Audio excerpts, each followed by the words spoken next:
সিরাজগঞ্জের চৌহালি উপজেলার যমুনা নদীর বিভিন্ন প্রান্ত থেকে রাতের আধারে এক শ্রেণীর প্রভাবশালী ব্যক্তিরা তারা অবৈধভাবে বালু উত্তোলন করছে। এই বালু উত্তোলনের ফলে তারা হাজার হাজার টাকা বালু বিক্রি করছে, অপরদিকে রাজস্ব হারাচ্ছে সরকার।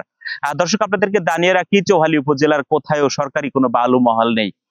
এক শ্রেণীর প্রভাবশালী যারা রয়েছে তারা যমুনা নদীর বিভিন্ন পয়েন্টে রাতের আধারে ইঞ্জিন চালিত শ্যালো নৌকায় মেশিন বসিয়ে যমুনা নদীর তলদেশ থেকে বালু উত্তোলন করছে এবং বিভিন্ন প্রান্তে বিভিন্ন বাসা বাড়িতে বিক্রি করছে সেই বালু। আর এই গোপন সংবাদের ভিত্তিতে এই বালু উত্তোলনকারীদেরকে ধরবার জন্য প্রশাসনের পক্ষ থেকে বিভিন্ন সময় অভিযান পরিচালনা করা হয়ে থাকে।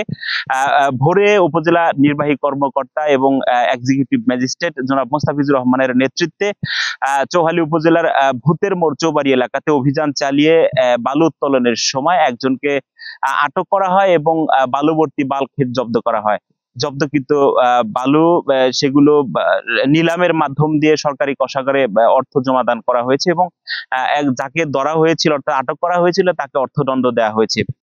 মূলত আমরা আজকে ভোর রাত 4টার দিকে গোপন সংবাদের ভিত্তিতে আমরা খবর পাই। তারপরে প্রেক্ষিতে আমরা নৌ পুলিশ এবং আনসার বাহিনী সহ আমরা যমুনা নদীর বিভিন্ন পয়েন্টে অভিযান পরিচালনা করি এবং আমরা একটি বলঘেট এবং একজন আসামিকে ধরতে পারি। বলঘেটে দ্বারা, যেটাকে এখানে কাটার মেশিন বলে, কাটার মেশিন দিয়ে তারা নদী থেকে অবৈধভাবে বালু তুলে বলঘেট দিয়ে পরিবহন করে নিয়ে যাচ্ছিল এবং আমরা বালু সহ বলঘেটটিকে জব্দ করি এবং বালু উন্মুক্ত নিলামে আমরা 10,600 টাকা বিক্রি করে দিই এবং আসামিকে মোবাইল কোর্টে 5 লক্ষ টাকা অর্থদণ্ড করা হয় এবং অনাদায়ে 3 মাস বিনাশ্রম কারাদণ্ড দেওয়া হয়েছে।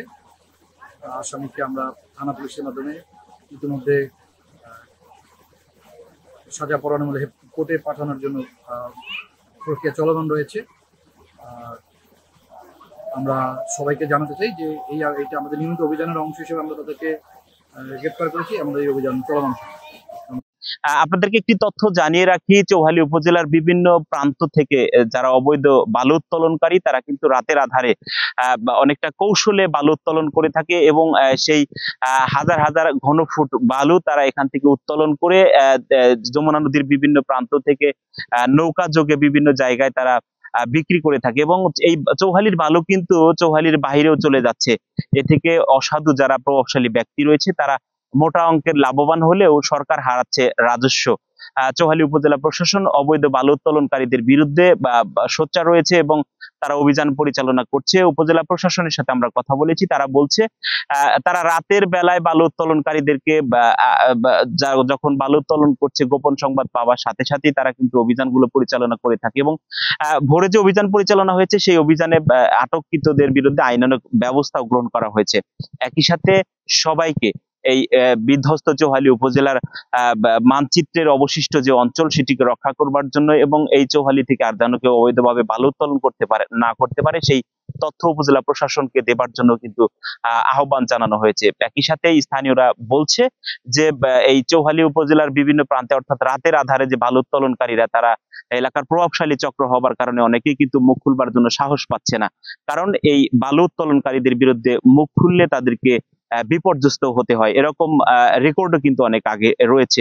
এছাড়া চৌহালি উপজেলার যে অবৈধ বালু উত্তোলনকারী তাদের বিরুদ্ধে প্রশাসন কার্যকারী ব্যবস্থা চলমান রাখবে এমন প্রত্যাশা করেছেন ভাটি অঞ্চলের সাধারণ মানুষ। দর্শক, আপনাদেরকে জানিয়ে রাখি, চৌহালি উপজেলার পূর্বাঞ্চল এবং পশ্চিম অঞ্চলে এনায়েতপুরেরও কিন্তু বিভিন্ন যমুনা নদীর মাঝখান থেকে বিভিন্ন সময় বিশেষ করে তারা ভোরবেলাতে নৌকা যোগে এই অঞ্চলগুলা থেকে কিন্তু অবৈধভাবে বালি উত্তোলন করে থাকে এবং সেই বালিগুলো তারা মোটা অঙ্কে বিক্রি করে থাকে বিভিন্ন বাসা বাড়ি এবং বিভিন্ন অঞ্চলে সেগুলো বাল্কহেডের মাধ্যমে কিন্তু সেগুলো পরিবহনও করা হয়ে থাকে। এতে একদিকে যেরকম বালু উত্তোলনের ফলে নদী পাড়ের মানুষ যারা বা নদীর পাড়ের যারা মানুষ তারা আতঙ্কের মধ্যে থাকে, সরকার বিভিন্ন প্রকল্প হাতে নিলেও কিন্তু এই বালু উত্তোলনের কারণে নদীর পাড়ের মানুষের মধ্যে আতঙ্ক থেকে যায়, নদী ভাঙনের যে একটি ভয়াবহতা সেটি কিন্তু থেকে যায়। কারণ চৌহালির যমুনার চর অঞ্চলের যে মাঝের চরগুলো রয়েছে সেই অঞ্চলগুলোতে কিন্তু এখনো ভাঙন অব্যাহত রয়েছে। পূর্ব এবং পশ্চিম অঞ্চলে পানি উন্নয়ন বোর্ডের পক্ষ থেকে স্থায়ী বাঁধ নির্মাণ করা হয়েছে, সেই